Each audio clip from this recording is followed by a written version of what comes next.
Capítulo 57.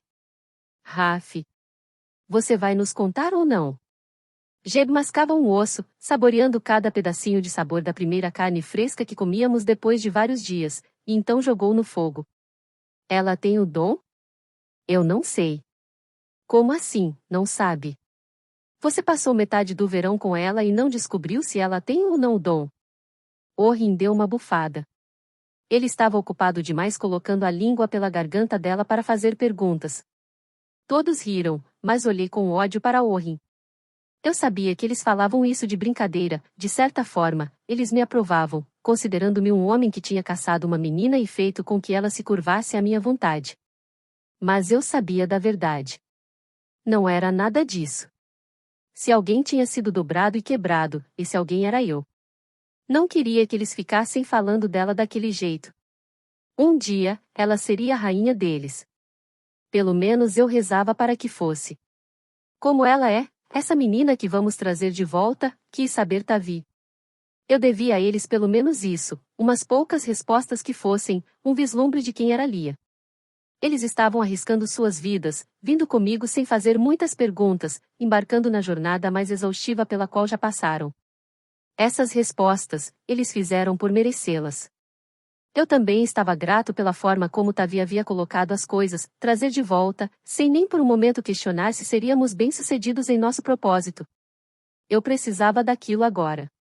Mesmo que estivéssemos em número menor, Sem havia conseguido os melhores de uma dúzia de regimentos.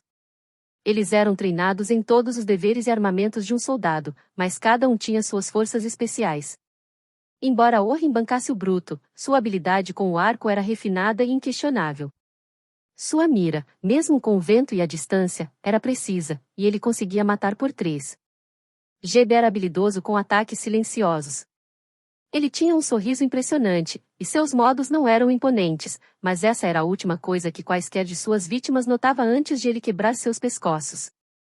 Tavi falava de forma mansa e certeira. Enquanto outros se gabavam, ele diminuía o valor de seus feitos, que eram muitos. Não era o mais forte ou o mais rápido dos soldados, mas era o mais engenhoso e calculista. Fazia com que todos os movimentos contassem em direção à vitória. Todos tínhamos nos conhecido e treinado juntos como candidatos a soldados. Eu também tinha meus talentos, mas as habilidades consumadas deles eram testadas e comprovadas em campos de batalha, ao passo que tinham visto as minhas apenas nos treinos. Com a exceção de Tavi. Dividíamos um segredo, a vez em que matei 8 homens num espaço de 10 minutos. Saí dessa com um imenso talho na coxa, no qual o próprio Tavi teve que fazer pontos, visto que o machucado também precisava permanecer em segredo. Nem mesmo Sem tinha conhecimento daquela noite, e ele sabia quase tudo sobre mim. Analisei as 4 faces que esperavam que eu dissesse alguma coisa.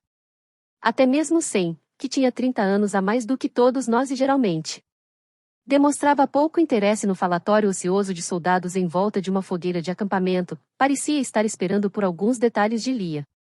Ela não é nem um pouco como as damas da corte, falei. Não se preocupa com roupas. Na maior parte do tempo, se não estivesse trabalhando na taverna, ela vestia calça. Uma calça esburacada. Calça, disse Jeb, duvidando. A mãe dele era costureira mestre da corte da rainha, e ele mesmo desfrutava os deleites da moda quando não estava de uniforme. Sem sentou-se para a frente. Ela trabalhava em uma taverna? Uma princesa? Eu sorri. Atendendo a clientes e lavando louça. Por que você não me contou isso antes? Quis saber Sem. Você nunca perguntou. Sem resmungou alguma coisa para si e se sentou, relaxado.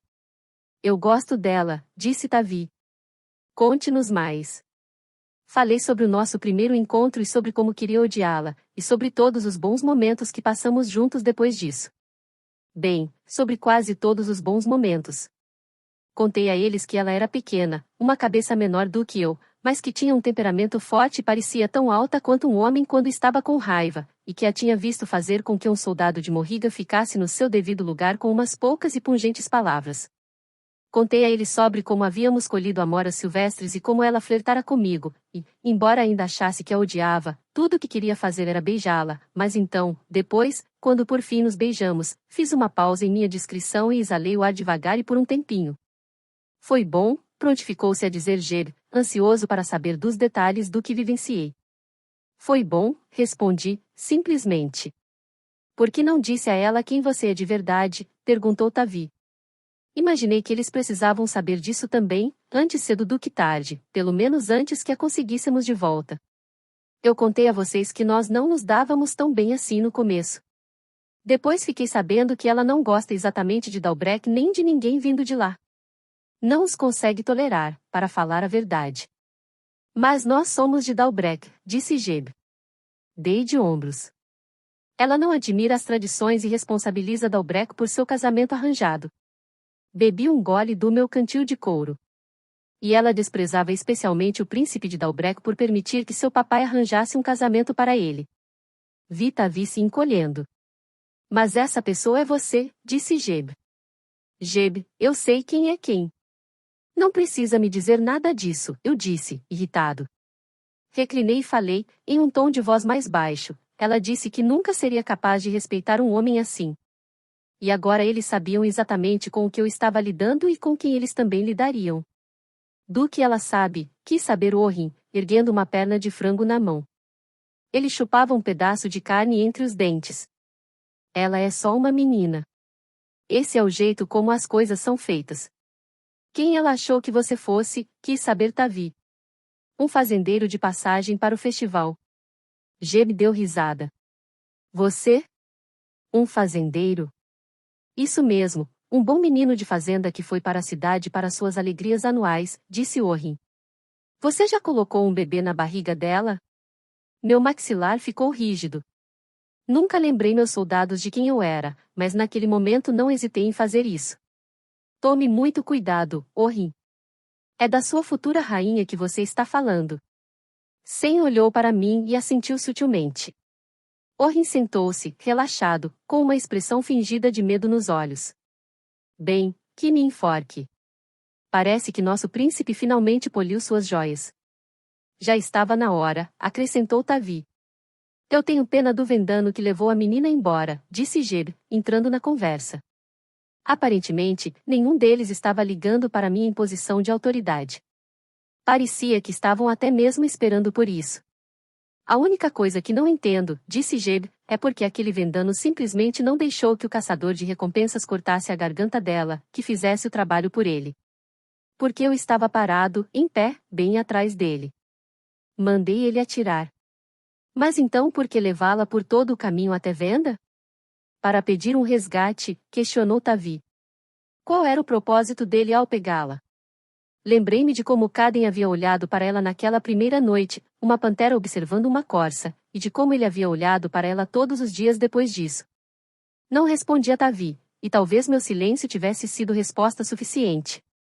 Seguiu-se uma longa pausa, e então Orrin soltou um arroto. Vamos pegar a minha futura rainha de volta, disse ele, e então vamos arrancar as malditas coisas preciosas deles e colocar em uma vara. Havia momentos em que a língua bruta de Orrin parecia mais refinada e eloquente do que a de qualquer um dos outros.